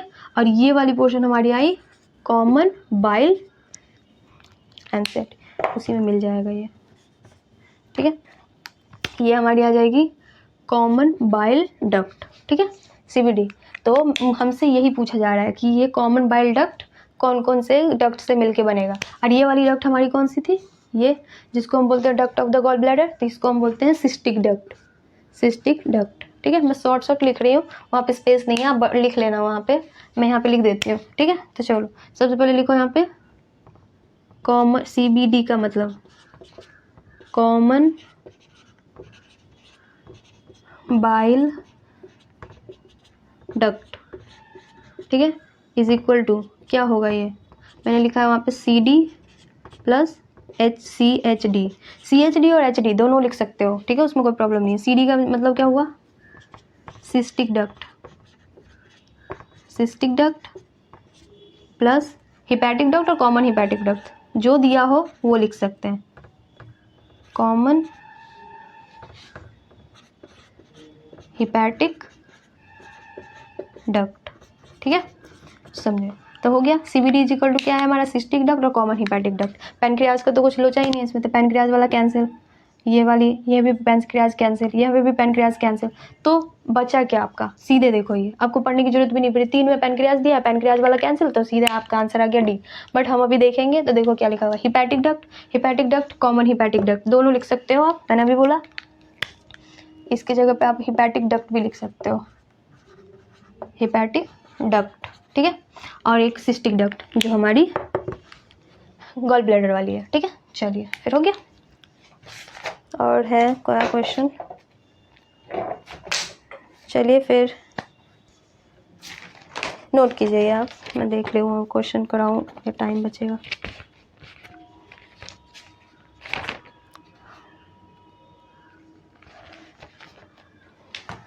चलो फिर ठीक है, नोट कर लिए, नोट कीजिए आप,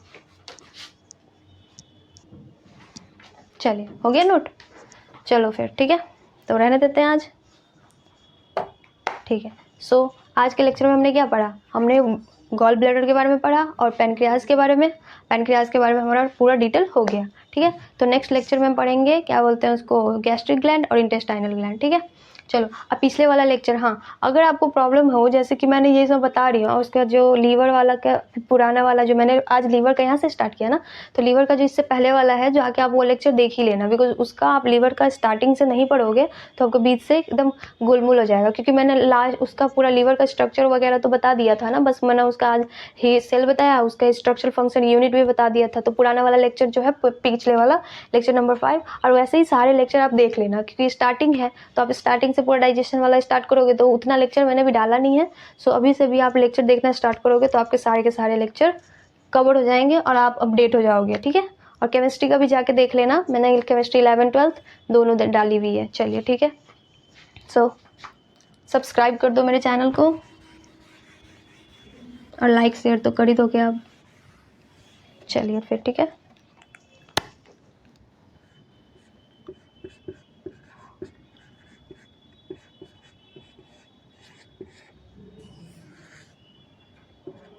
ठीक है, सो थैंक यू, चलिए फिर, ओके बाय।